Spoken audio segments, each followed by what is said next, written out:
Good evening, everybody. Good evening. Welcome to St Edward's. I am David Flower, one of the sub-wardens, one of the deputy heads here, and I'm delighted to welcome you, especially to all of the pupils joining us, not only from St Edward's, but also from the Cherwell School and from St Clair's. Welcome also to the team from Asylum Welcome, whose cause will receive the full price of all the tickets sold and kind donations made before and after the debate.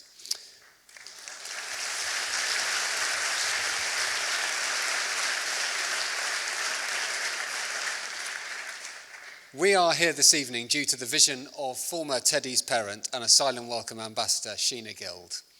Sheena is a graduate of Durham University and started her esteemed career as a writer for The Times. Amongst many other roles in film and television, Sheena has just completed a novel, a political thriller, set in Russia, Afghanistan, Pakistan and India, which is also being adapted to the small screen. Sheena has been a brilliant ambassador for Asylum Welcome for many years and introduced St Edward's to this amazing organisation back in 2019, and our relationship with them has grown from strength to strength ever since. This hasn't just been Sheena's vision, but she has been instrumental in the organisation of the debate tonight, in the invitation and hosting of our distinguished guests, and in the editorial content which we are looking forward to hearing tonight. Thank you, Sheena.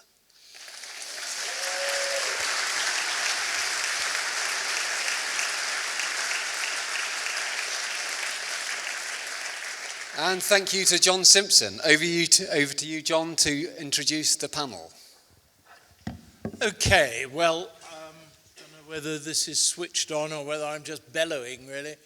It is switched on, is it? Oh, yeah, great, thank you. No, I think I am bellowing. Well, welcome. Thank you very much. I think it's going to be a really interesting and memorable evening, at least I hope so. Let me introduce the panel. Sir Laurie Bristow on the right, British Ambassador in Moscow 2016 to 2020, was then got the great job of being ambassador in Afghanistan just in time for Joe Biden to take one of the worst decisions in modern American history.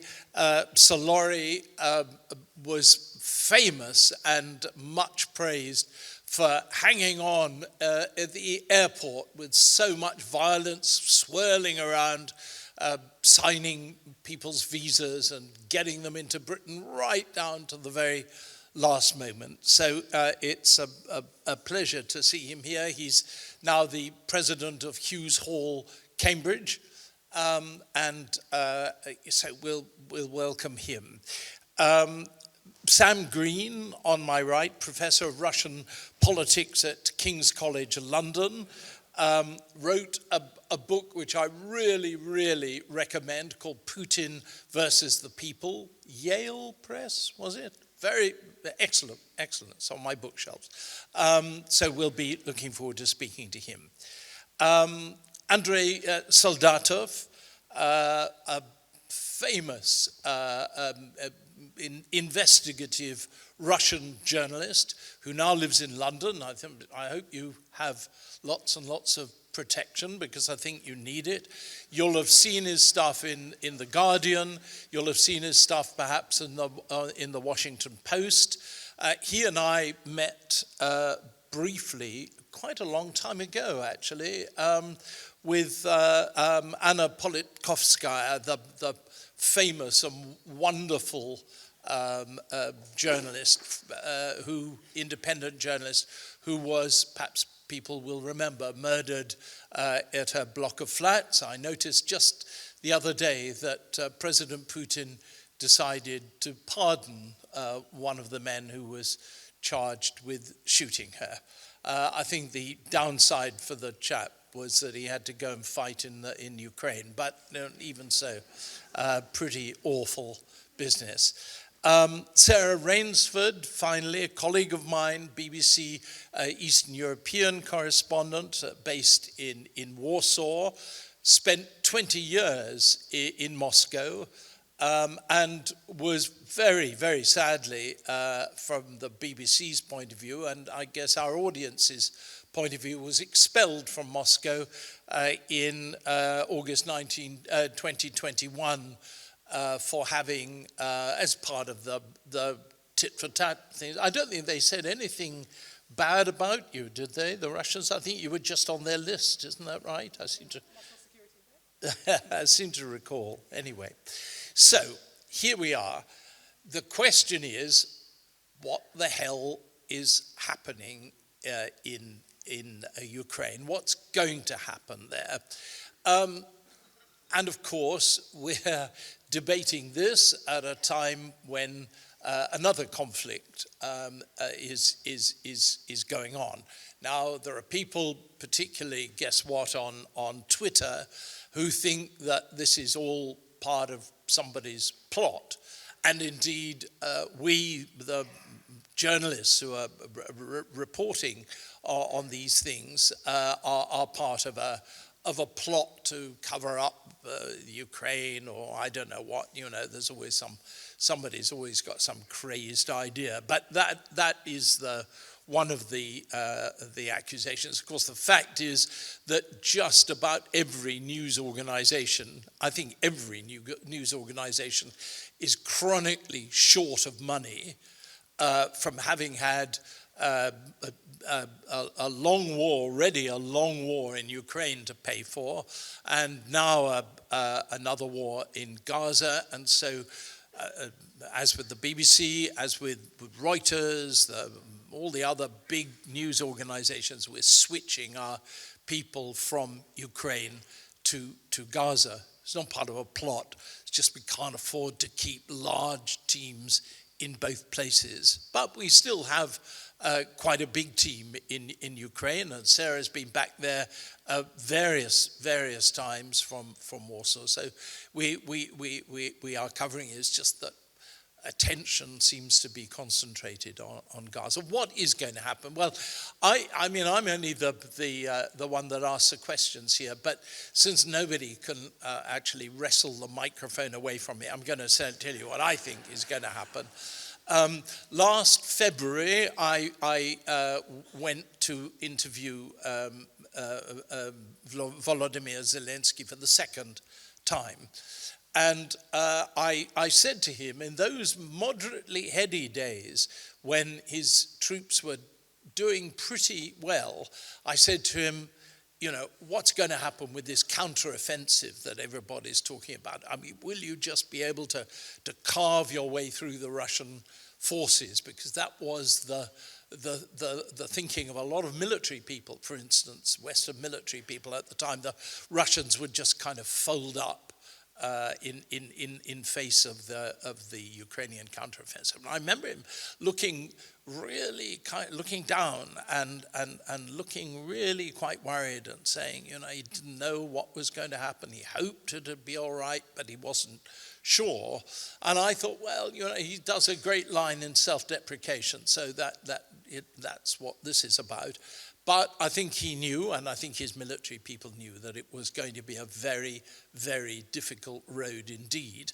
And it's not clear, certainly not clear to me, who's winning. But I would say that Putin wins if he doesn't lose. And the whole question of, you know, what he does next. I mean, if I would say, and again, I really want to hear the views of the panel about this, if he's got a year, Zelensky's got a year, because in a year's time, I'm sorry, but we're going to have President Trump again. And President Trump will do his great art of the deal stuff where he gives away his only good card, and in exchange for a promise from the other side to do something good. And guess what? The other side never keeps its promise. We've had this with North Korea, exactly that. Trump gave away his position on North Korea, and the North Koreans didn't do what they promised to do. And when you were, or just before possibly, you were in Afghanistan, Trump Trump's people did the same thing with the Taliban. We'll give up supporting the government in Kabul if you promise not to do anything bad and promise not to capture Kabul. Oh yeah, we promised not to capture Kabul. So that was fine, except they did, of course. And this, I'm afraid, is what will face us. I'm hoping I'm wrong. I mean, it's not for me to hope whether Trump gets elected or not, but if he doesn't get elected, it won't happen. If it does, then I'm afraid we'll see some dodgy deal sorted out with Putin, which will give Putin large chunks of territory in Ukraine. And Zelensky's one hope is that he can get hold of probably part is all he'd get of Crimea to be able to do some negotiations with. Anyway, now forget I've spoken. Let's hear the people here. I'm going to start off with you, Laurie. Tell me, first of all, where are we in the war? Do you agree with the kind of thing I've just outlined? Sure. Well, I think where we are is obviously, to start with, not where we hope to be by this stage. Obviously, not in terms of Mr. Putin having said what he said he wanted to do. There's a whole discussion about here whether we listened hard enough over many years to what he was saying and actually understood what he was saying to us. But also in terms of the military campaign. So we went into the early summer, the Ukrainian offensive, I think with a lot of hope that by this stage in the year they would have cut the land bridge between Russia and Crimea. It didn't happen. And I think looking back over why not, I mean, there are plenty of things that could be said, but I think really what it comes down to is the absence of the scale of the capabilities that the Ukrainian military would have needed to cut that land bridge. The Russians had plenty of time to dig in. The Ukrainians did a fantastic job with what they've got.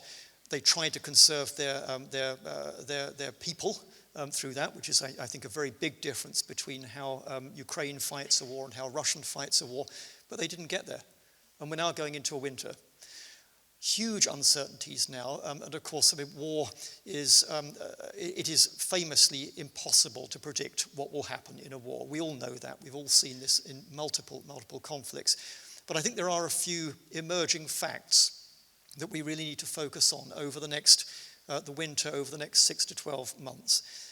One is that I don't think that the Ukrainians are going to change their objective for a simple reason. Their objective is to survive, against an opponent who wishes to destroy Ukraine. This is the stated objective of Mr. Putin and the people around him. I don't think that Mr. Putin will change his objectives because at the heart of this is not a war about territory in Ukraine. This is a war about Russia and his idea of Russia and its place in the world. And in his view, the idea that Ukraine has no place in that world. That view will not change, whatever happens on the battlefield. I don't see a path from here to outright military victory for either side, if that means either Ukrainians recovering all of their internationally recognized territory or Russia defeating the Ukrainian state. It's possible, but I really don't see that being an available outcome in the near future. The worst bit is that I don't actually see a negotiation either, for the reasons I outlined earlier. And really to try and spell out what a negotiation with Mr. Putin is, and we've all been there, he is a man whose word is worthless on a piece of paper. Anybody who is under any illusions about that now, I think, needs to rapidly dispense with those illusions. It's possible to see how you'd achieve a ceasefire, but you need to understand what the purpose of a ceasefire would be for the Kremlin now. It's to pause, regroup, and come back at it at a later stage. That is what will happen if a ceasefire is simply premised on trying to trade a bit of land for some peace. Meanwhile, there are a lot of other things going on in the world. I think you've already mentioned one of them. It's the election timetable in the US. There are other elections. There are always elections happening somewhere in the world. What lies behind that is the question of public support and consent for doing what it takes for as long as it takes to help the Ukrainians defend themselves. I think that question is open. And if that wasn't enough, there's everything else. So one of the things I think that we're seeing now happening really quite starkly is a breakdown in the rules-based international order. You know, this body of rules and institutions that, imperfect though they are, have kept the peace, more or less largely since the end of the Cold War. I think that era has now gone, and we're going into something very, very dangerous. Excellent. Actually, would you mind using the same thing? Sam, tell me what you think. I wouldn't fundamentally disagree with any of that. It is a difficult situation. I would add, I think, that Ukraine's anxiety is not just on one front. Right? Ukraine's anxiety is very much on the Western front as well, and it's not limited to a world in which Trump wins the election. Right? We're already seeing now an administration in Washington that is struggling to get support on Capitol Hill for the next Ukraine supplemental and for further Ukraine funding that has fallen behind, in fact, Europe, when it comes to funding Ukraine in every category, including military funding. We see increasing, we saw the elections in the Netherlands the other day, we see increasing difficulties in Europe as well. We're aware of the fiscal issues in Germany. And Ukraine, I think, is under no illusion about the difficulty and the price that Western governments and societies are going to have to pay, or are already paying, to support Ukraine, but is concerned that the one thing that is keeping societies at least focused on this, right, is what they see in the news. Is the daily tragedy and the daily horror of what Russia is perpetrating in Ukraine. I want to be careful about this. I'm not saying that this is a reason for any Ukrainian to feel that they have to fight a day longer than they should. But the reality, and it's a difficult reality to hear, is that they're not just concerned that a ceasefire with Russia will not hold and will simply provide an opportunity for Russia, as Laurie said, to regroup and to begin again. They are concerned that the current commitment to provide robust security guarantees, not the vague reassurances of the Budapest Memorandum, but genuine security guarantees with triggers, with things on the ground that would trigger a response, if not from NATO, then at least from the UK, from the US, from Poland and others, that those will not come to fruition if the urgency is felt, that the political momentum that we see now in Europe for enlargement, shaky as it is, will evaporate, and they will get in line behind Turkey and Serbia and North Macedonia. And the sense of the potential for sort of impending abandonment is palpable among Ukrainian policymakers, among Ukrainian civil society, among Ukrainian journalists, really of all stripes, and a sense that that the West may not necessarily feel that this is our war. And so I think that the bigger challenge for us here is to come to terms with not just what Ukraine looks like if Russia is allowed to win this war or simply allowed not to lose it. The bigger challenge is to think about what does the world look like if Russia is allowed not to lose this war. Is it a world in which we want to live? What are the costs of that world going to be? It's not simply the costs of 20% of Ukrainian territory and a few million people living in that territory. It's a world in which larger powers begin to feel that they are now able with impunity to change borders, to take territory. It is a world in which smaller powers feel that their larger neighbors are empowered to do the same thing and begin to build up their defensive capabilities, build up their alliances. We end up with arms races and probably more wars and conflicts around the world. We end up with money being spent on defense instead of climate. We end up with more migration instead of less. We end up with less trade instead of more, and with more insecurity and less prosperity. That is a very difficult conversation that, unfortunately, my greatest frustration, and I've been spending way too much time in Washington, so I have a lot of frustrations, but my greatest frustration is that that is a conversation that most Western leaders are not having with their citizens. And that's a conversation that Ukraine will fail unless we manage to have.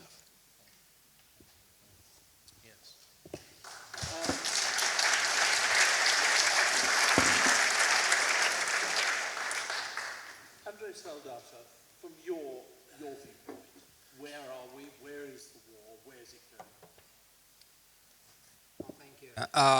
I'm a Russian investigative journalist, and as a journalist, I've been writing about the Russian security and intelligence agencies for 20 years, which means to stay in touch with these people even after the war started. So probably I will try to talk about what these people now on the front line are thinking about and what is their perception of the war. And unfortunately, we see that after the first year of the war, the Russian military, they found a new sense of purpose. They do not think anymore that they are fighting a small country of Ukraine. They think they are fighting the West, which is a very glorifying and gratifying thought, because you have the whole world against you and you are still standing, you are still in a fight. The other problem is that all of us, including British people, are quite obsessed with the previous war experiences. We constantly refer to the Second World War, the First World War, talking about this war. Just the other day, I had a conversation with a top French diplomat who said basically that, look, if we compare this with the First World War, we're just in the second year, and back then we needed 4 years and the help of the Americans to finally start winning the war. Unfortunately, the Russian army, the Russian military, and the Russian security services were also constantly refer to the experience of the previous war. For the Russians, it means the Great Patriotic War, which started for the Russians, really started in 1941, which means that actually they believe now they are in the 1942. They lost the first year of the war. They suffered huge casualties, which is exactly what happened in 1941, but now they think they found a way how to fight back. They're learning, and unfortunately, it is true. What it also means is that when you think about the Soviet Union back in the Second World War, you immediately think of what kind of lessons Russian security, intelligence, and the military might draw from this period of time. It means Stalin, and it means Stalin methods of controlling the society and prosecuting people. And we already see in Russia lots of people being sent to jail for expressing their opinion, sometimes for having a green ribbon, because it's seen as a sign of that a person actually is for peace and against the war. We have lots of anti-war protesters and activists being sent to jail.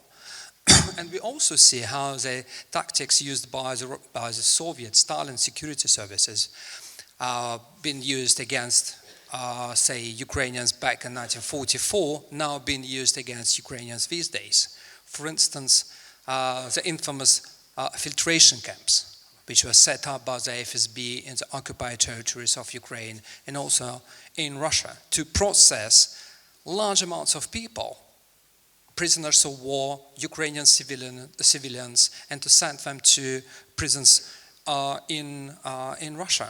Unfortunately, when you ask them why you're doing this, they constantly cite the example of Stalin's security services.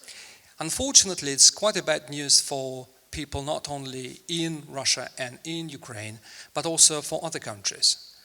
Because Stalin's security services were quite famous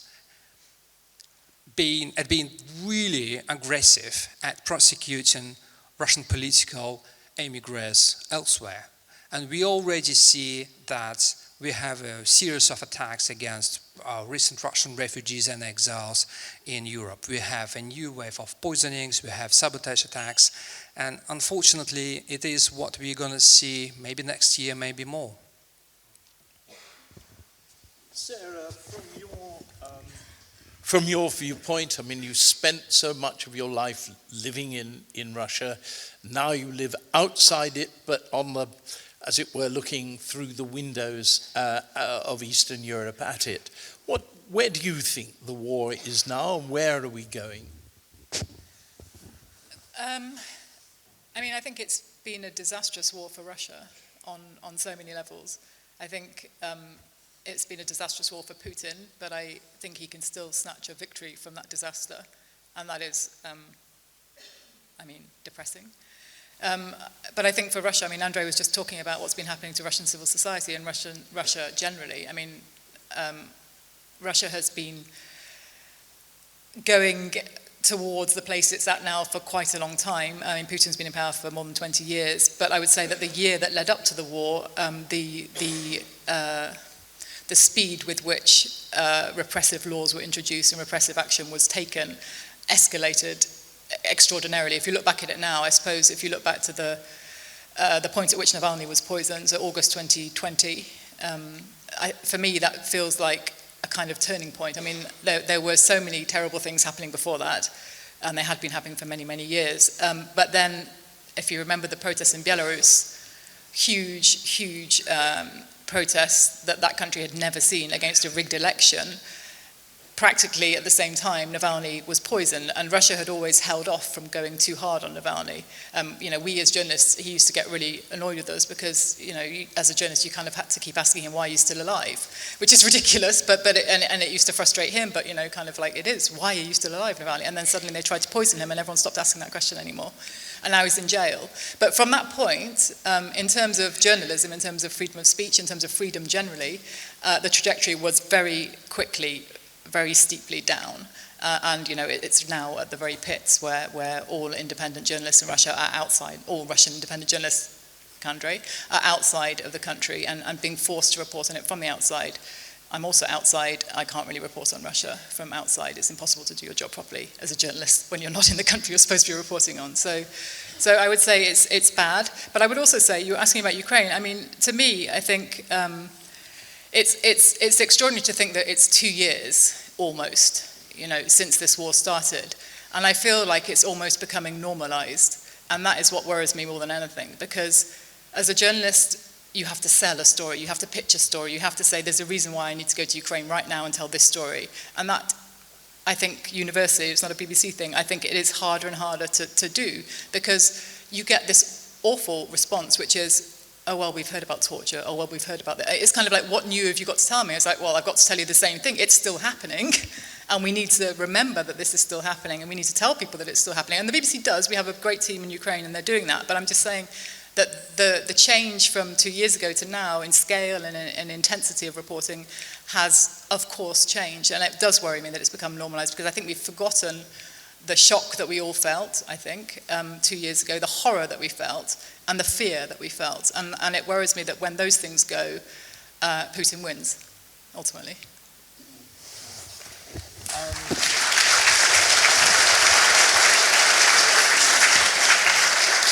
Sam, I'm going to start with you for this next round.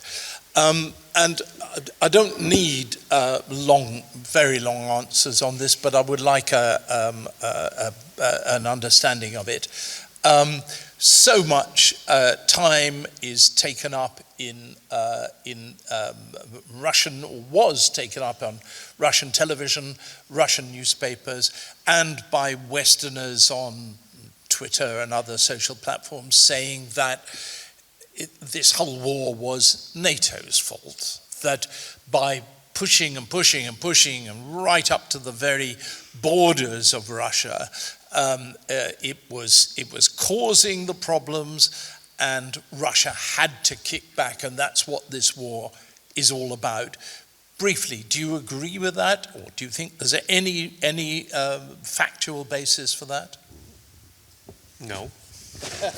I mean, that's too short an answer. But I think, look, Russia as a state, right, is entitled to its interpretation of its security, right, and is going to have its security concerns. It does not have to see the world the way that we do. Disagreements over security, particularly on peaceful borders, right, shouldn't be an excuse for military action.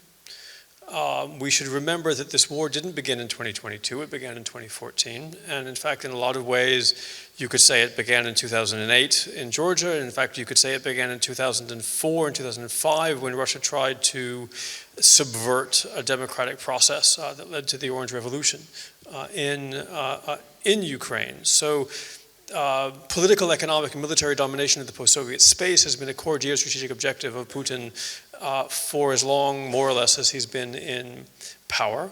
Is NATO a threat to that?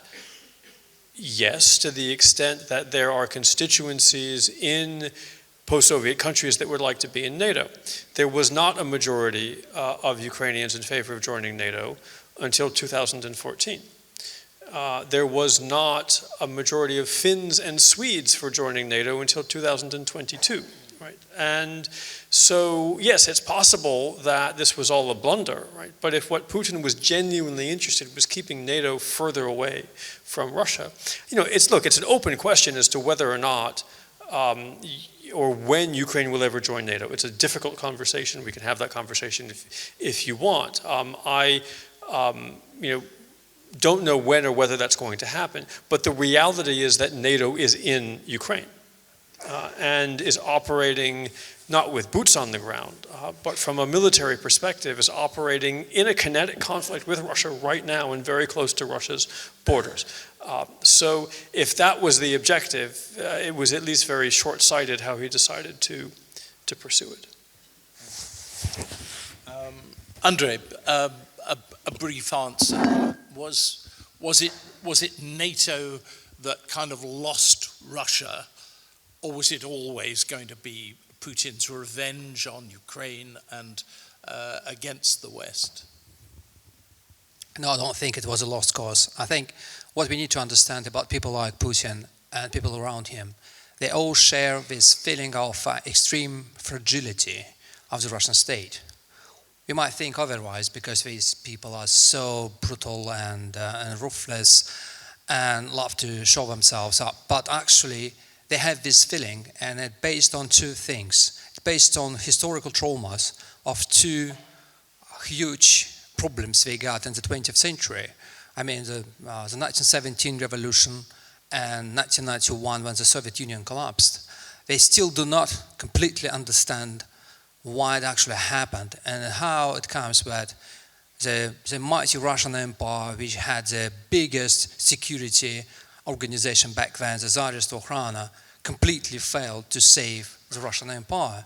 And the same question we have about the 1991, the KGB, they believe, was the most intelligent, the most powerful, and the biggest security agency in the world. And again, it failed to save the Soviet Union. Because we do not understand the reasons, they think that anything, even something really small, must start a new revolution. That's why they've been always so crazy about, well, actually suppressing any kind of dissent in Russia. That's why we keep getting news about some really small protests in Russia being, well, ruthlessly suppressed, with girls sent to jail for doing absolutely nothing. And it also goes for the political situation in neighboring countries. They think that some minor event in Ukraine or in Georgia might provoke a big revolution in Russia. That is why they get so paranoid. But it has, to be honest, nothing to do with NATO. Sarah, you were in Russia all through that time.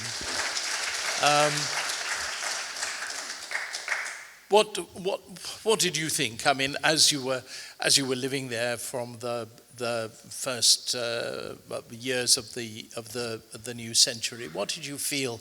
Did you feel that NATO should have been more careful in the way that it took in Poland and the Czech Republic and so on, right up to the very borders of Russia?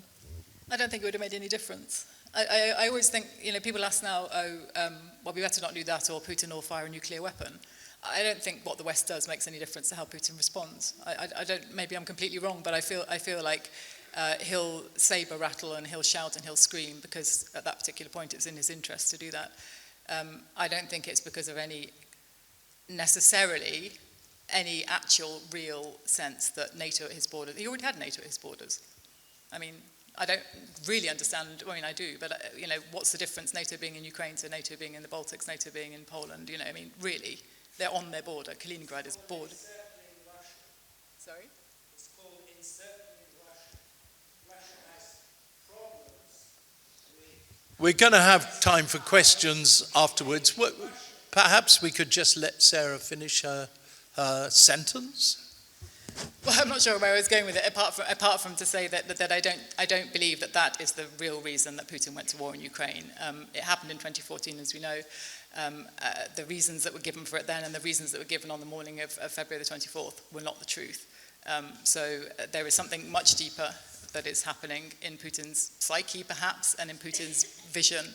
And I don't think it's the specific supposed threat. And I also think, if you look at how it was presented to the Russian people, it was demilitarization and denazification, and then it changed. So any reason can be given.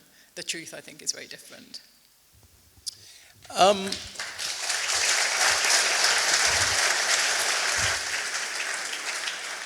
Laura, you were ambassador there for 4 years. You must have observed Vladimir Putin very closely during those times.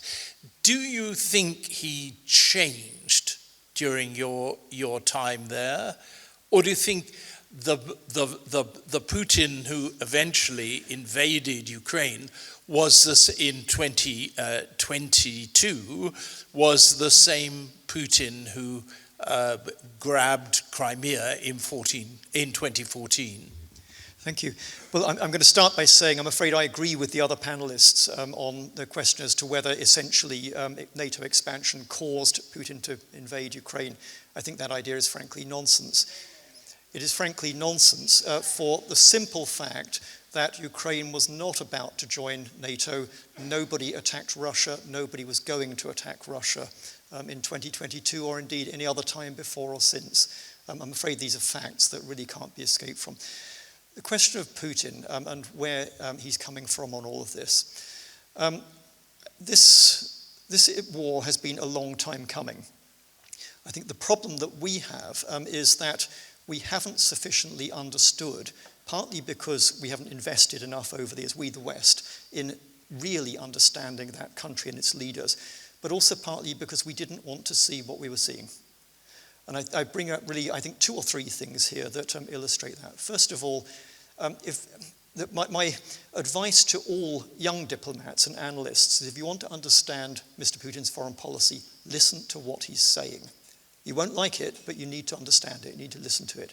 The place to start is the Munich speech in 2007, where he sets out a boiling mass of anger and resentments and grievances, I would say largely imagined, some of them with some substance in fact, but you need to understand the mentality, the worldview, the outlook of Mr. Putin and the people he's gathered around him. If you don't do that, you will not make good policy. Second, the nature of this war. This war is a neo-imperial war. It's about the idea of Russia in the heads of Mr. Putin and the people around him. It's a war about Russia. It's not a war about NATO. Third, really practical. So I'm afraid I've dealt in my career working on Russia with not 1 but 2 poisonings of dissidents. The poisoning of Alexander Litvinenko in 2006 and then the poisoning of Sergei Skripal and his daughter in 2018. If by now we are under any illusions about who these people are and what they will do, I think it is shame on us, actually. The question here is, what do we do about it? And the conclusion I think that we've come to the hard way over the years is that if you avoid the question, it will come back at you. So the difference between the reaction to the Litvinenko poisoning, the Litvinenko killing with polonium in the middle of London in 2006 by the FSB on the instructions of the Kremlin was to expel 4 Russian intelligence officers from London. The response to the poisoning of Sergei Skripal in 2018 was the expulsion of 151 intelligence officers around the NATO and European countries. The first of those will not deter future attacks. The second is starting to get into the frame where you might cause the calculations to change in Moscow.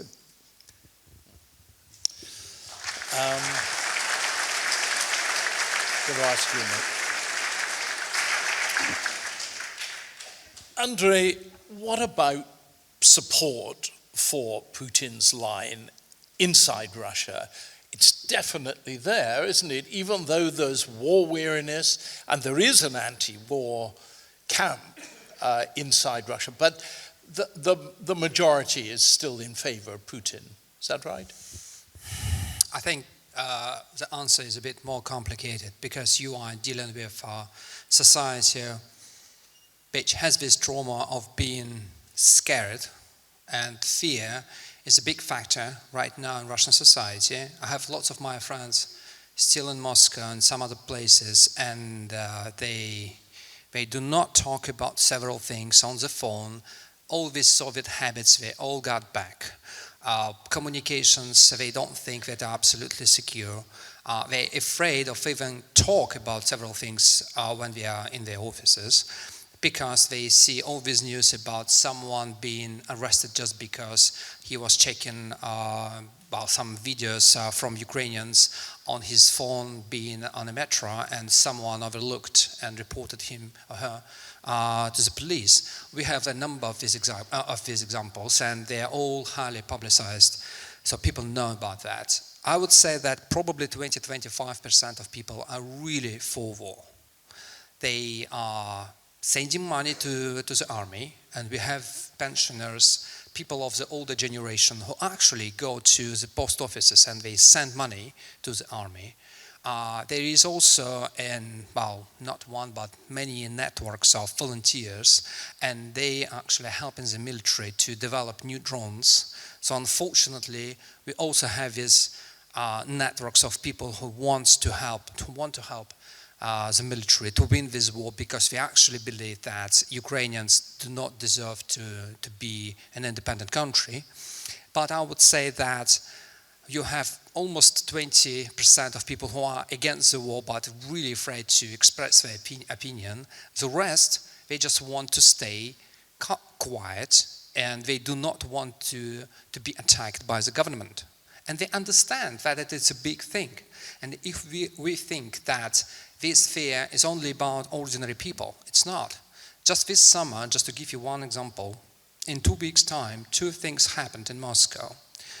The Deputy Minister of Digital Development was arrested, and he was in charge of import substitution, so he was actually in charge of helping the military to build some really important technologies.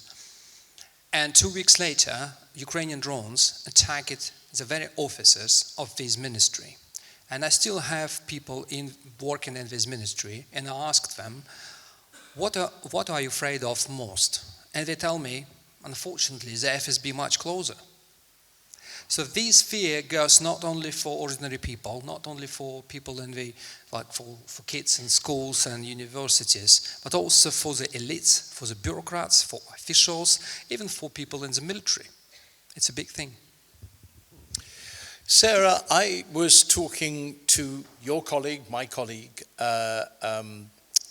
Steve Rosenberg, the BBC Russia editor, a couple of days ago about the situation in Moscow in particular, but in Russian cities in general. And he said to me, really the circumstances were quite reasonably good, that the sanctions don't affect people.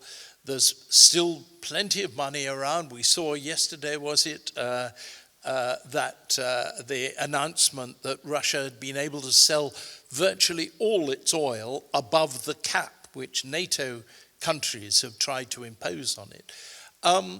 Things are not actually going NATO's way in that sense, are they?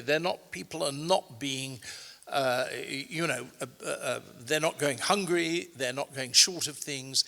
they're not turning against Putin as NATO would have hoped.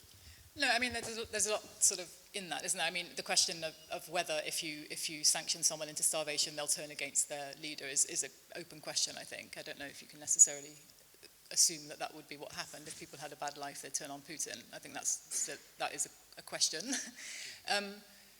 But yes, I think sanction evasion is a national or international sport that many people are still succeeding at. I think, obviously I'm not in Russia anymore. I'm not allowed to go back there. The reason they gave was national security threat, which is obviously nonsense, but, they obviously didn't want me there. Steve has managed to stay, and his ear is a lot closer to the ground as a result, and he certainly talks about, on the surface at least, things looking relatively okay. So there's no Coca-Cola, but there's whatever, Russia Cola, I don't know what it's called, I've never drunk it. So kind of the shops have changed, but they're still going. On the day-to-day level, it's quite hard to get in and out of Russia these days. So, it's not like you can fly from Moscow to Paris anymore. I mean, that's actually quite a big change for a small percentage of the Russian society, not for many people. But, flying via Turkey is £2,000-3,000, I think. I mean, it's really expensive and it's kind of complicated. So life has changed for some people. It's certainly changed for the Russian elite, the people who are under sanctions, in quite significant ways, but that hasn't translated into them turning on Putin. But I was just thinking that I agree very much with what Andrei was saying in terms of the fear and in terms of the mood in Russia, that fear is definitely a factor. It's absolutely inescapable that, when people, okay, they don't see it on Russian state television every day, but they can read on the internet about people being arrested and people being given extraordinary prison sentences for absolutely nothing. But I would also say that I do think that this war kind of chimes with people, a lot of other people, not that percentage of people who are actively prepared to protest against the war in some form, whether it's changing the price tags in a supermarket to say, this is how many people were killed in Mariupol, this is what our soldiers are doing in Bucha. The people that do that go to prison for a long time. But the other people, the general Russian person who knows what's happening, despite the propaganda, they know pretty much that, their soldiers are killing people, that their missiles are hitting civilians. They do know that on some level, I would say. I would also say that there's something about this Russia, this war, this narrative that chimes with a lot of people, and I think it's uncomfortable to accept that.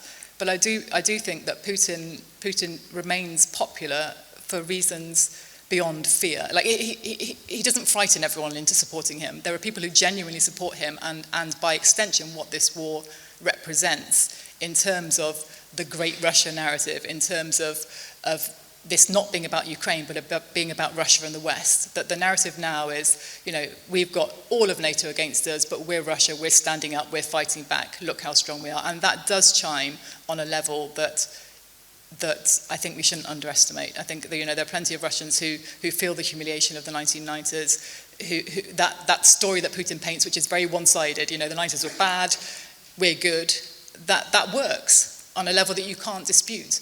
And when it's reinforced with very powerful state propaganda, which has become ever more powerful as every single independent journalist has been forced out of the country, and it's harder and harder to find alternatives, even if you want to look for them on the internet.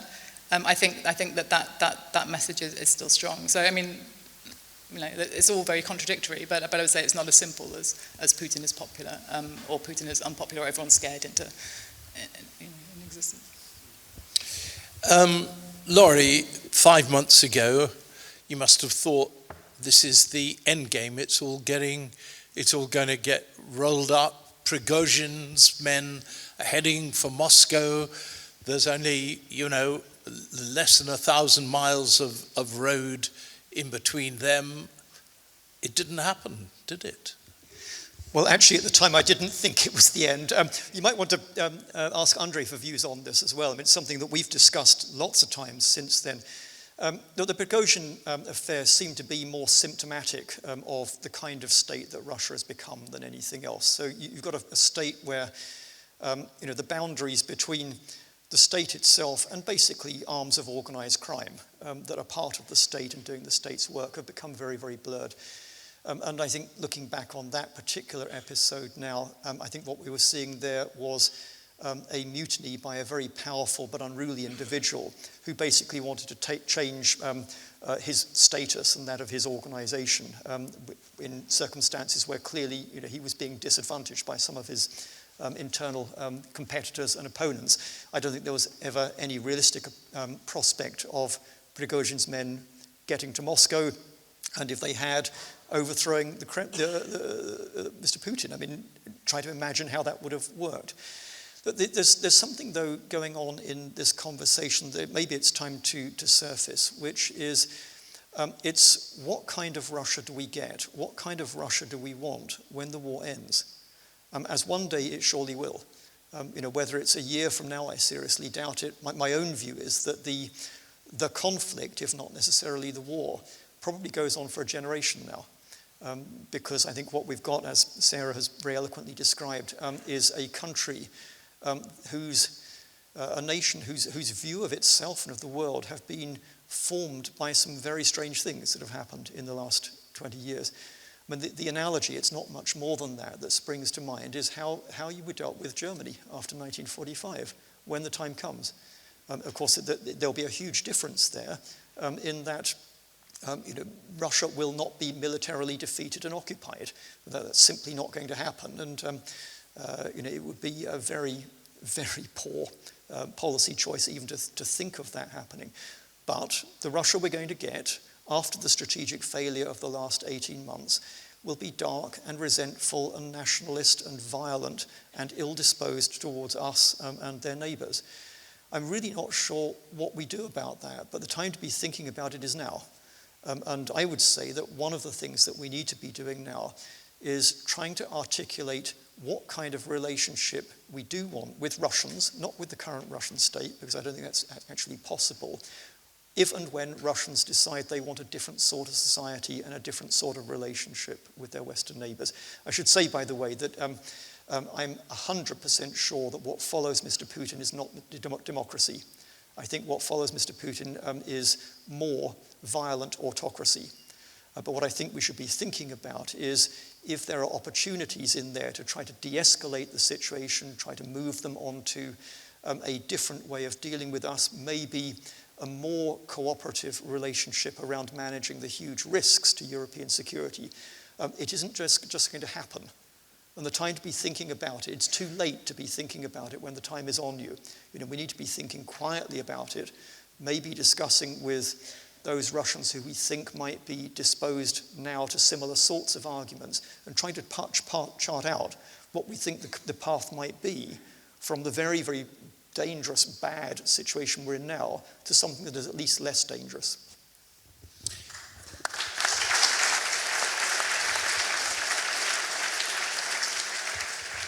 Okay, we've now broached the question of the future. So, Sam, what do we do? What do we do? Do we accept that Russia will, in perpetuity, hold large parts of Ukraine and just simply find ways of living with that? Or do we carry on a cold, medium, hot war with Russia that just continues, as Laurie says, for years to come? Look, part of the answer to that question is humility. Because I think we need to be very humble about the fact that if we had a good understanding of how Russian politics worked, the cost-benefit analysis in the back of Putin's head, in the back of Prigozhin's head, in the back of 140 million Russian citizens' heads, I don't want to say that we wouldn't be where we are now, but we might not. Policies that we were targeting that Sarah was describing about sanctions and other things might be having more impact. And so we have to recognize the limits of our analytical leverage and be humble about that. We have to recognize the limits of our political leverage as well. Right? There will be change eventually in Russia. Our ability to shape that change is, at best, a rounding error, sort of in the calculation of what Russian politics is is going to look like. We have to be humble as well about the war. I don't think that we can sit here or in any room in Downing Street or on Pennsylvania Avenue and think about how we're going to create a radically different outcome on the battlefields of eastern and southern Ukraine, at least unless we think that we are going to get much more involved in the war than we are currently. Direct involvement is not, I think, on the cards. I think it's probably a good thing. But if we're going to put that limitation there, again, we need to be humble about what we can achieve by other means. The second part is, I think, to be realistic, and being realistic means recognizing all of those limitations, right? Rather than trying to predict what we think the future is likely to look like and preparing for that future. What we need to do is understand the range of plausible futures and be as prepared as we can for all of them. So understand that Russia may, in fact, remain highly authoritarian, highly antithetical to Western interests, highly aggressive. It may decide to go to war again in one form or another in Ukraine or elsewhere. And we should be thinking now, I agree with Laurie, about how do we prevent that from happening? How do we limit the potential of that to escalate into something that could become much more catastrophic even than the current war? It is also plausible that we end up with a regime in Russia that I agree is not likely to be democratic, at least immediately, although it might hold elections, it might begin to do things that look nice, and in fact it might decide that what it would really like to do, having probably got rid of Putin, is to make a lot more money than it's able to make now, and so it will look for ways to get out from under sanctions. They might give Ukraine some of its territory back. They might pay reparations. Easier to do if you remain authoritarian, control all the television, control the electoral system, the Duma, the coercive apparatus, and you can explain to people that they were lied to. And it is a habit of Russian autocrats and other autocrats to discredit the autocrat that came before them. So that's all plausible. And we should be thinking again there about how do we not repeat some of the mistakes of the early 90s and assume that their trajectory towards friendship and integration with the West is a foregone conclusion unless we don't need to invest in it and provide the right incentives and provide disincentives for the kinds of bad behavior that have gotten us to where we are. So a lot more strategic thinking, I think, is important. But I was going back the other day for other reasons and reading Kennan and a lot of the thinkers around containment after World War II and with the advent of the Cold War. And one of the things that they were very clear about, which I think gets lost a little bit in the history of containment, is that it's not simply about kinetic containment. It's not simply about arms races and defensive bulwarks.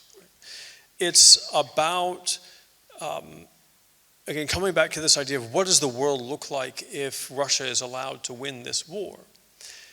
It's about making sure that we ourselves are investing in a world that is better than that one. That we are giving reason for our own citizens and the citizens of our allies and the citizens of countries in the global middle ground that we would much like to be more on our side and less on Russia's side or less on China's side, to want that world to cohere. If we make the response to this purely a defensive response and purely a militarized defensive response, we will be kicking into our own goal, I'm afraid.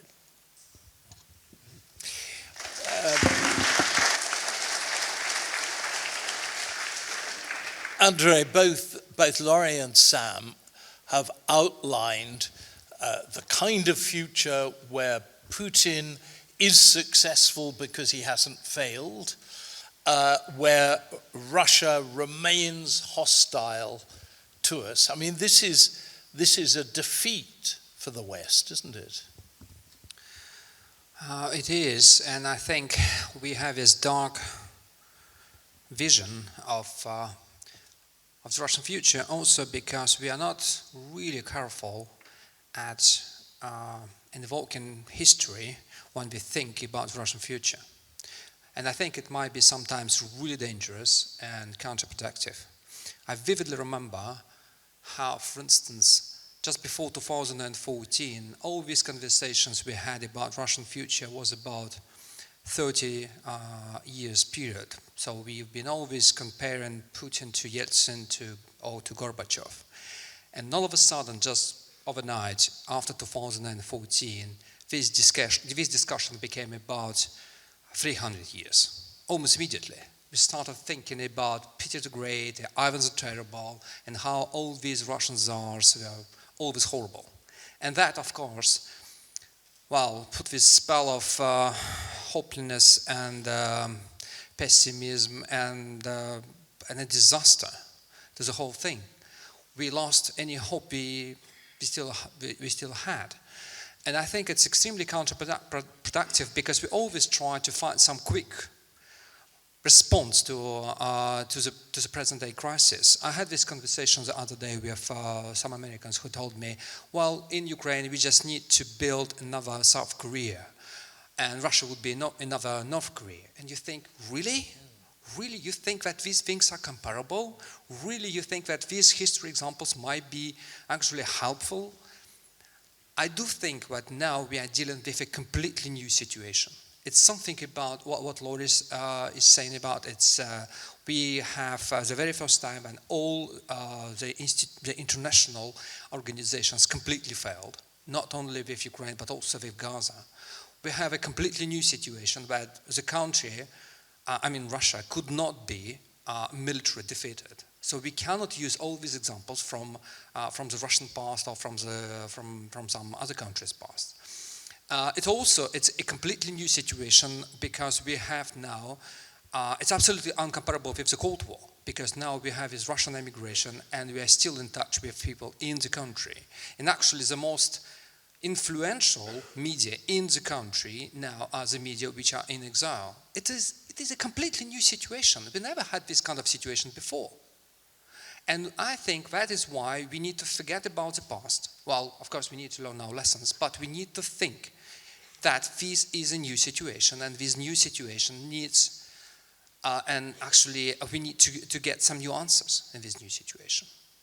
Yes, I absolutely agree that probably the next Russian president would not be, a democratic leader, just because we might all argue about how popular Putin is, but one thing which is absolutely clear is that Putin is still the most popular politician in the country, which means that people who came after him would need to do something about his legacy, because they would need to have, well, at least to present themselves as being his legitimate successors, because they need to stay in power. And of course, you use the word successor, he's been very careful not to allow anyone to look as though they might be the next Putin. Absolutely.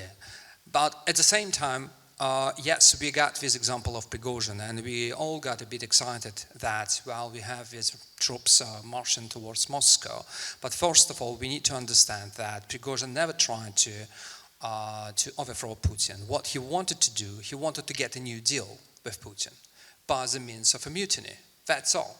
And people like the FSB, the military, completely understand that. And second, that didn't collapse. Yes, we didn't stop him, but at the same time, they kept fighting the Ukrainian counteroffensive, unfortunately quite successfully. So it was not about a complete collapse of the military and the security services. The only thing they wanted not to do, they didn't want to interfere in this dispute between people who are actually extremely close to Putin. It gives us some hope, though, because now we all have this question: what if, say, tomorrow some guy on the Security Council comes to the Russian television and say, look, Vladimir Vladimirovich is extremely sick, and he's now in frost, just like Gorbachev was back in 1991, and we now need to take over. I think that the Russian security services and the military would just do absolutely nothing. But unfortunately, it also makes things quite grim, because we are talking about people who are on the Security Council, and most of them are the military or the security services. Whereas you can't find any hope. Well, Gorbachev was appointed by the most ruthless chairman of the KGB, right? He was picked up by Andropov, and it was Gorbachev who got us perestroika, and finally the Soviet Union collapsed because of him. I don't know, but I still try to find some hope.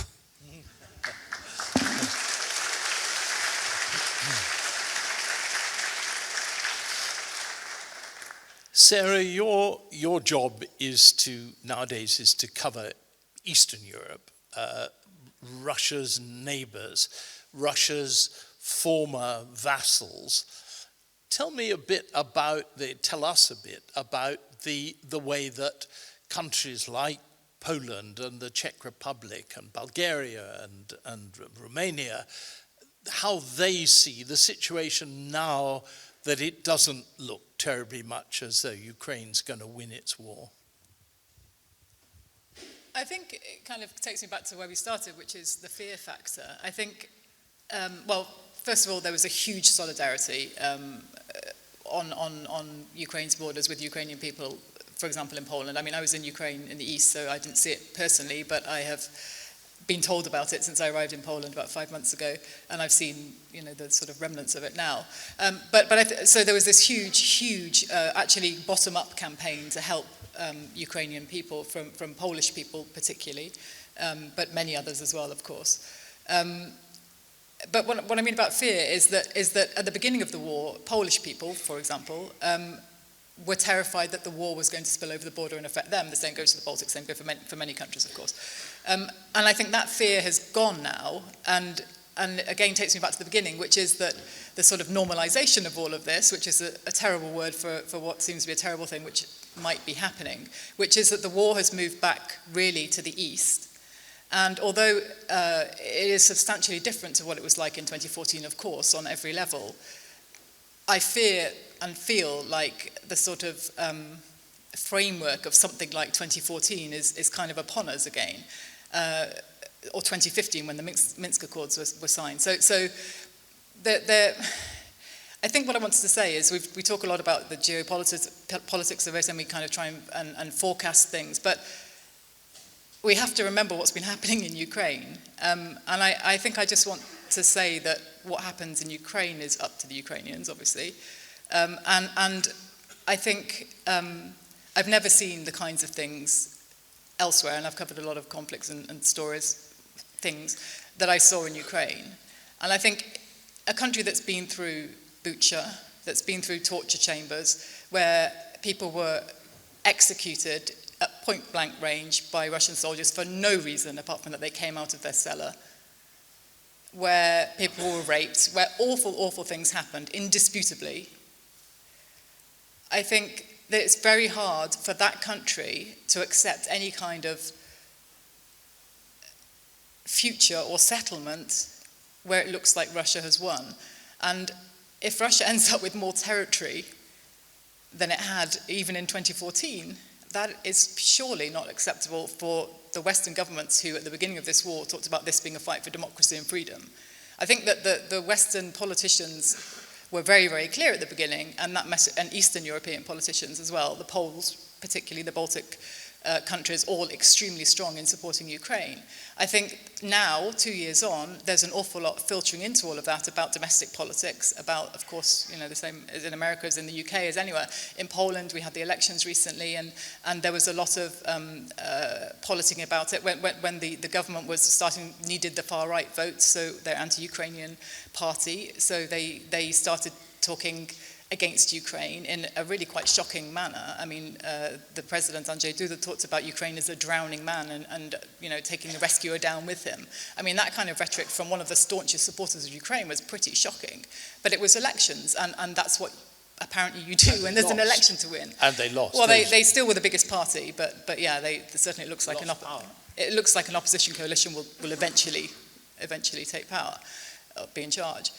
So my point is, last week I was on the border, Ukrainian-Polish border, and there are truckers who are protesting about Ukrainian truckers taking all their trade because the EU gave Ukrainian truckers free license to move around the EU. And so the Poles are up in arms, and sorry, wrong words, but the Poles are now blockading the border, and they're not letting anything apart from humanitarian and military aid in and out, and the Ukrainians are very upset, and actually it's a huge crisis on the Polish border, and the Slovaks are now getting involved. So domestic issues are starting to filter in. But at the heart of it all is still, the same stuff that we were reporting on 2 years ago. That hasn't gone away, that happened, you know. so that people have all sorts of considerations, all sorts of interests, all sorts of other things that are now on the agenda. But for Ukraine and for the Ukrainian people, nothing's changed. And the situation is still as grim and as horrific and wrong as it was 2 years ago, nearly 2 years ago.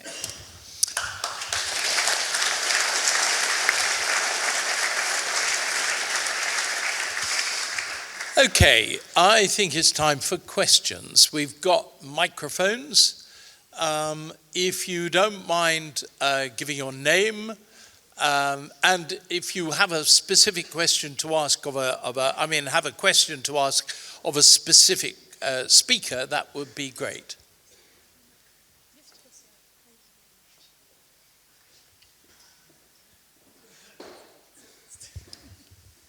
There's a lady in the second row here.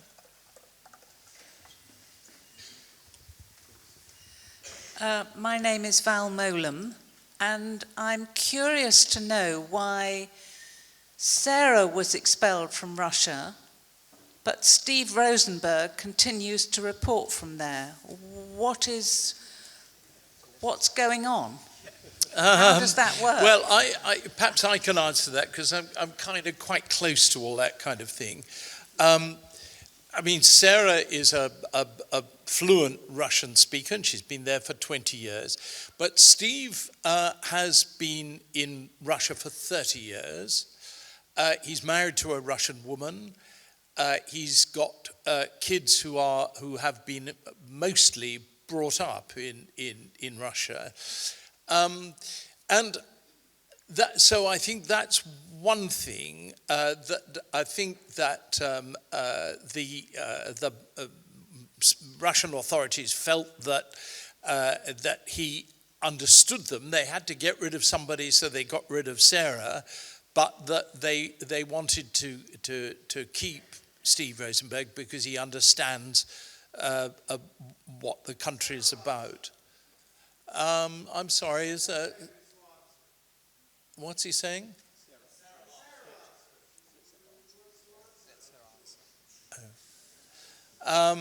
And the other aspect, I think, is that, several other leading journalists have been allowed to stay, haven't they? And I think that the authorities there don't simply want to cut off the whole thing. I think it was very sad for Sarah and a great loss for the BBC. I think there are a million reasons, and we don't really know is the answer. I think, asking that question is a very valid question, but also, we don't want to get Steve expelled, right? It's good that we've got somebody there. So, how they made that decision, there are a million factors at play. I can give you my theories, but, they're just theories. Go on. But I would say that since I was expelled, when I was expelled, that was a shock for the Western press pack in Moscow. There was a lot of us. We were a big bunch of Western reporters based in Moscow. I think we perhaps thought we were protected in some way up until August 2021, which was naive and stupid because, of course, bad things happen to everybody and sometimes to the Western press as well. But I think we kind of thought, oh, they need us there. We can tell their stories somehow, explain Russia to the world. That was a valid reason for us to be there, and therefore Russia would keep us.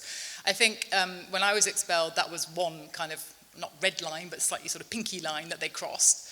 And it shocked everyone. I remember my leaving party. First of all, there weren't that many people there from the Russian press because most of them had already left because it had already become extremely difficult to work. Andrei had already left. Very difficult to work in Russia for Russians. But the Westerners, we were all still there. We were still partying, hard to find, as I say, looking for guests for the party list and realizing that half of them are gone, but it was still kind of normal, so it was still a shock. Now, we're living in an utterly different reality where, of course, it is almost impossible to do proper, uncensored, independent, free journalism in Russia, whether you're Western or Russian. Much easier still for Westerners, but there are restrictions. You do have to think about your safety because Evan Gershkovich is in prison. He's been accused of being a spy. He is nothing of the sort. He's an extremely good young journalist who was working for an American newspaper who was arrested because they wanted to send the next message. That was a red line. That wasn't a pink line. That was a horrific red line. Why is Steve still allowed to work? He doesn't know. There's no reason, there's no logic. At the moment, he's allowed to work. At some point, he may not be allowed to work there anymore. I mean, let's just hope to God he's not arrested too, right? I mean, the point is we don't know, but it is dangerous, and nobody knows until it happens.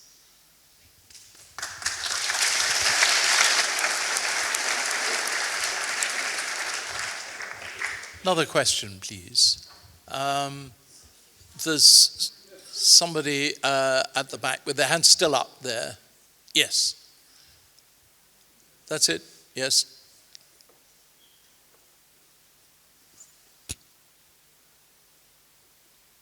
Thanks. The argument that, I address this to any member of the panel who wants to answer, the argument that NATO expansion provoked Russia into this war, do you think that argument disregards the independency of Eastern Europe, who pushed quite hard to join NATO? Who would like to answer? Okay, I'll pick up the challenge. I think there's a really important point there. So I was working in Romania in the early 1990s after the fall of communism there. And I think all of us who were living in Central Europe, the non-Soviet part of Central Europe at the time, lived through this process of countries coming out from under the shadow of what they thought of as an imposed regime. Of course, it's nowhere near as simple as that, but that was the national consciousness in those countries at the time. And they were looking for essentially two things. One was security against Moscow, and the other was prosperity within the European Union. And if you'd asked me in 1992, would the European continent look as successful as it now does up to the borders of Russia, I would have burst out laughing, honestly. The point is, it didn't just happen. It happened because of policy choices made in those countries and in the Western countries, where, I mean, we can debate all evening, we probably will, about whether mistakes were made. Of course mistakes were made. But I would say that the combination of security and binding those countries into the Western structures at their own demand against considerable reservations in some Western capitals turned out to be the right answer. Whether Russia agrees with that, I mean, that's a separate discussion. Whether the Russian leadership agrees with that, that's a separate discussion. If anyone is interested in a book that goes through some of the deep intricacies of this, I really recommend Mary Sarot's book on NATO expansion, German reunification, and so on. It really isn't as simple as the presentation is sometimes put to be. I was told that one of the school students who wants to, who's studying politics, wanted to ask a question. Behind me. Hello. Hello. In the recent months, we've seen a decrease in news. A decrease in news covering the war, and I was wondering whether you think if that has changed, and if so, how it has changed the general public's opinions, and where a lot of people, especially like the general public of England, stand on that due to the decreasing of coverage in the news. I think Sarah should answer that, because I can't think of anything to say. Have you got a point?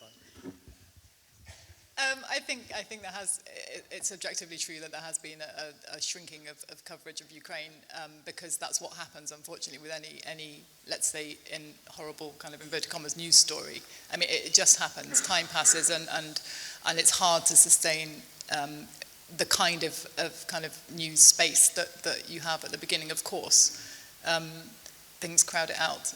Other things happen, but I would say, the BBC does have a team permanently in Ukraine, reporting from there extensively, and not just news. I mean, we have a documentary out this week, which is pretty powerful television, and I think there has actually been a surprising commitment, I would say, to covering Ukraine from the Western press generally, not just the BBC, of course, the newspapers. I think there is extremely good and powerful coverage coming from Ukraine still, despite the absolutely kind of normal, unfortunate news fatigue that you always get.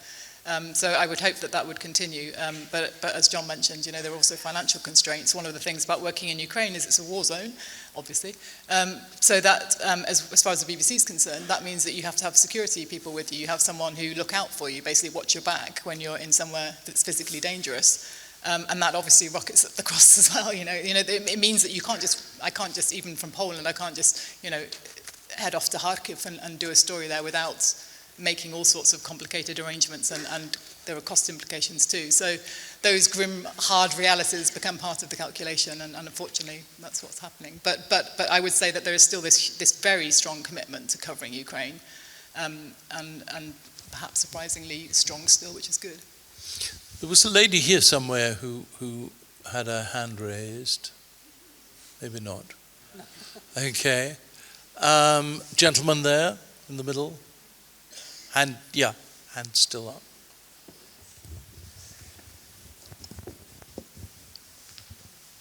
Thank you. Good evening. My name is Piers Clayton. I was just wondering whether China has any role to play in all of this. It seems to me that if the West were to be able to get China more supportive of its position, surely that makes Russia's own actions less. It's going to sort of bring it to an end quite quickly, perhaps. Thank you. China. I think they'd switch it on. Okay. I think people have been hoping, right, certainly, that China would play what Western politicians call a more constructive role in this. I think most of that hope is rhetorical more than real. I think it's hard to find policymakers in Washington, London, Brussels, or anywhere else that actually think that China will do that. So as a result, I might flip the question a little bit. We're not, we're aware there's an antagonism, particularly between Washington and China. China right now is one of just about two things that most of the American political establishment agrees on. The other one is Israel.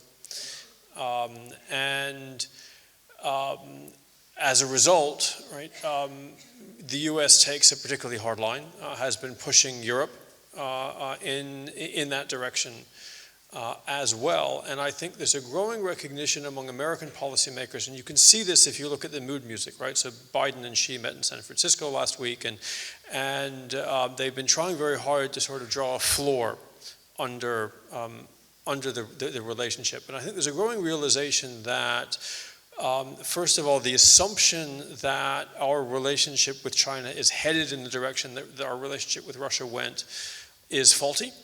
It's at least not a foregone conclusion, but that we could turn it into a foregone conclusion if we're not careful. And one of the things that there has been pressure to do has been to treat China the way that we treat Russia, particularly in the use of sanctions, right? Which means that one of the things that Russia has been trying to do has been to come to Beijing and to say, look, you don't like American power in the world, European power as well, but for Moscow it's mostly, and for Beijing it's mostly about America. And in particular, you don't like structural American power in the global economy, the centrality of the dollar, and their ability to impose their will via unilateral sanctions and to force lots of other people to go along with that, even if they're not very happy with it. So why don't we break that down?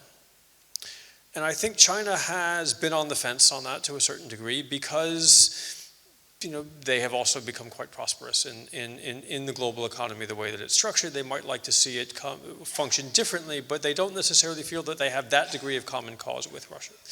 If our approach to China and Russia is fully undifferentiated, then we may not leave China any choice but to solidarize itself with Moscow.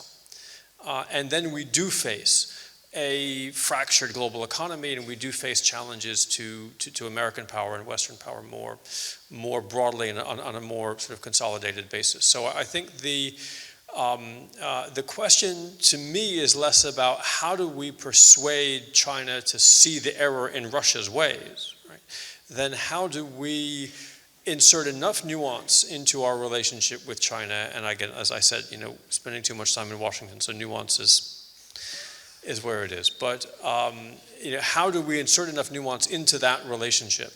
And I do think they're working on this, such that there remains enough distance between Moscow and Beijing that they do not fully see a confluence of interest, and they do not create a coalition of opposition to Western power that would be much, much more difficult for us to deal with. Particularly, I think this is important from a European point of view, right? Because Europe, at the same time, they're looking at Ukraine and Russia, they're looking at China, they're looking at Washington, they see what John said in terms of the likelihood of Trump coming back, right?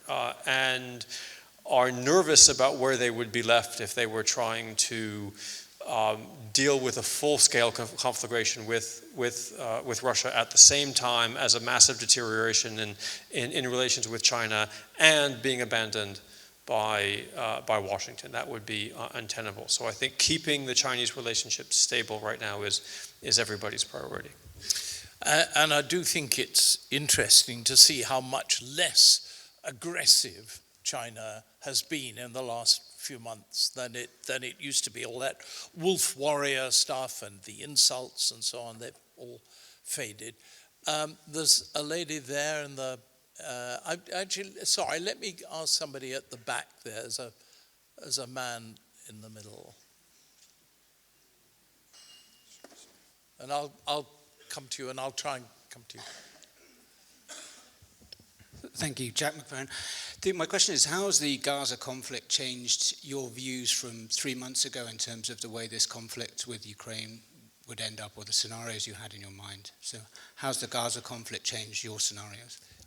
Are you asking me? Well, anyone on the panel. Anyone who would like to answer that?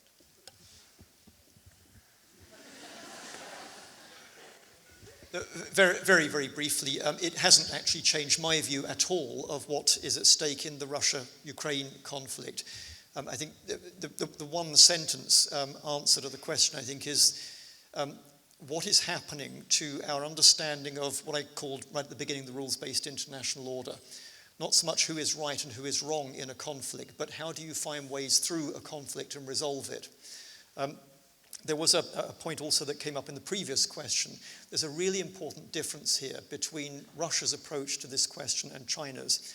Russia's approach to the rules-based international order is essentially to kick over something that it thinks doesn't serve its purpose. China's is to adapt it to something that more serves its purpose. There is no universe in which China will do the West's work for it in Russia. But I think what we can see from the way that China has quite publicly slapped down Putin's nuclear rhetoric over the last 18 months tells us something. What it tells me is that China is looking at the other hemisphere, which we don't talk about enough in this conflict. Russia is a transcontinental country. It has a Pacific coast as well as near enough an Atlantic seaboard. On that Pacific coast are 3 major unresolved conflicts. So North and South Korea, China, Taiwan, and the one that everybody forgets, Japan and Russia do not have a peace treaty from the end of the Second World War. It's not a conflict that's about to break out anytime soon, but it is a whole set of security dilemmas, anxieties, alignments, and at the heart of all this, the question of if you do not want to go to war, what are your mechanisms for preventing that happening? That, I think, is the thing that we should be focusing on here as the point of contact between what's happening between Russia and Ukraine and what's happening in Gaza and the wider Middle East. So the person in green there in the middle.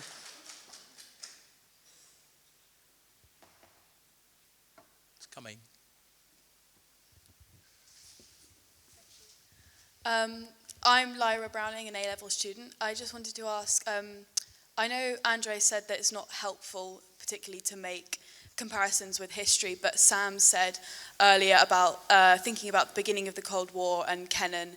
Do you think that the West needs some sort of renewed Marshall Plan to help prevent this sort of new world order that might include Russia and China's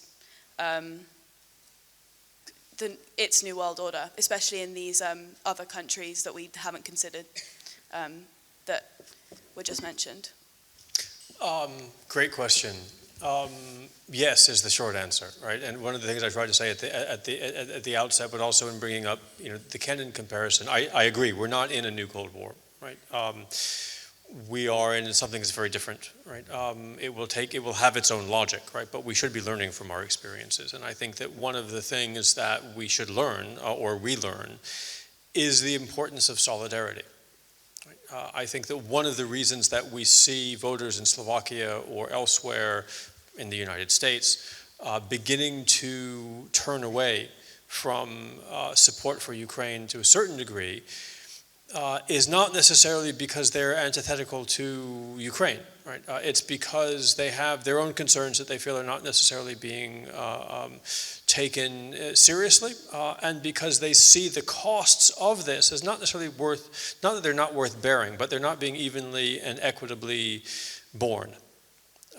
And so I think investing in solidarity in our own societies, investing in solidarity in global society, was one of the things that we did not out of the goodness of our hearts during the Cold War, as much as it might be nice to think so, right? But we built welfare states in part as a bulwark against the Soviet Union. We built development projects around the world in part as a bulwark against the Soviet Union. There are good reasons to do that too, and we can do it better than we did last time, and we can support maybe fewer autocratic regimes in the process around the world than we did last time, and we can have better civil rights observation in the US than we did last time. But the idea, I think, is the same.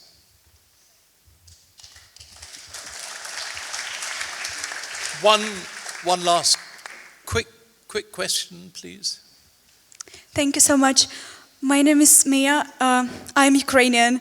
So first of all, I want to say a huge thank you for your support. It means a lot for us. And my question is, I'm from that part of Ukraine which is quite close to Belarus.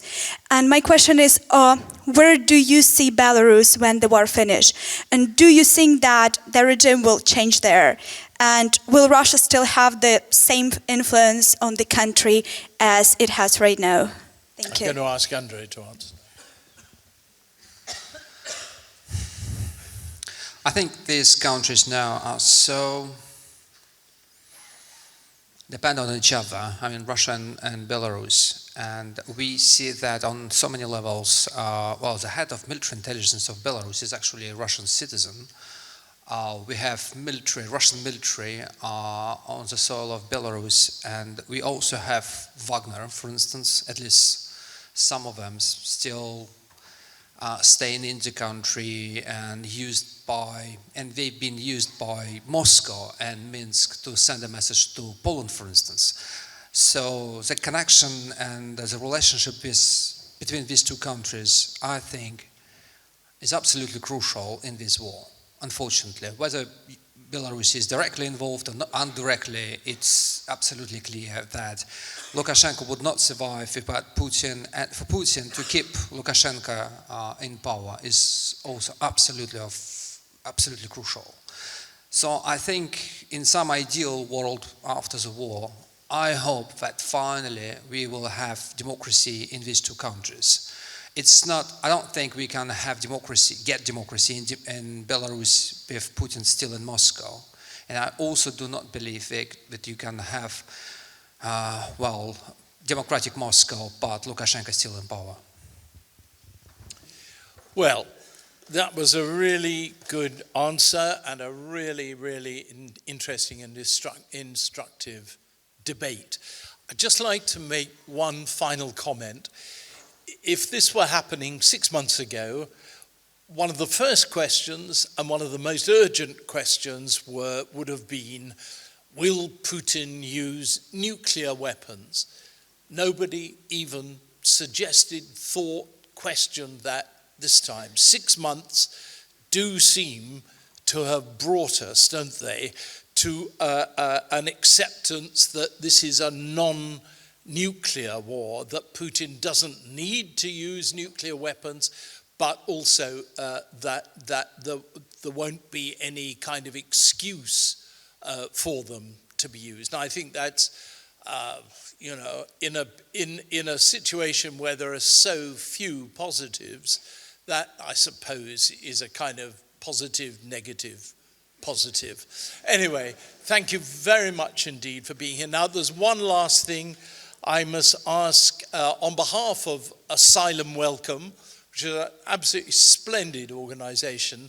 I must ask Jack Lathmun Sana to come up and just close the evening for us. Jack.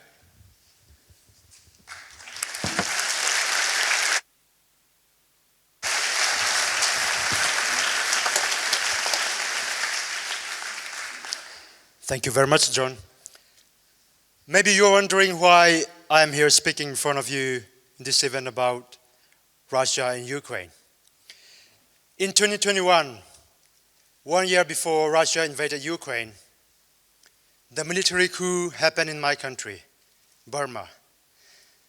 And the main reason why the military coup was successful was Russia supported the takeover by the military government, the junta. And the leader of the junta, who publicly praised Putin's invasion of Ukraine, was given sophisticated weapons, military trainings, technicians by Russia. And in return, the junta supplied weapons to Russia as a gesture of solidarity in their war with Ukraine. During the military coup supported by Russia, atrocities happened across my country, and ethnic and religious minorities were persecuted. And anyone who spoke out about the politics would get arrested, imprisoned, tortured, or even killed. And people are kidnapped and disappeared. This is the reason why I had to flee my country. I am from the Chin ethnic minority who collectively opposed the military government, and we are committed to end dictatorship in our lifetimes. Because of that, we are targeted and closely monitored by the junta. As I am deeply involved in many activities against the military, my life was in danger and I came to the UK. And when I claimed asylum in the UK, I was sent to the hotel in Oxford, where I have been since January. And Asylum Welcome supports the people in the hotel, including myself, and create many opportunities to contribute ourselves to the communities. And I'm also volunteer on the welcome decks at Asylum Welcome, and with the IT team occasionally, and also volunteer at the Oxfam shop and local food banks, and also deeply involved in the local music groups and local churches. Although I would like to stay much longer in Oxford, recently I was informed to move to the Birch, the BB Stockholm in Portland. And there's no chance to appeal the letter. And it's very sad to know that. And finally, I would like to thank you all for making tonight's event happen. And I've learned it and enjoyed it. And to John Simpson and to all the panelists, and to Sheena Guild, who organized tonight's event, and to St. Edward's School, who have hosted us so warmly and who do so much to make the world a better place.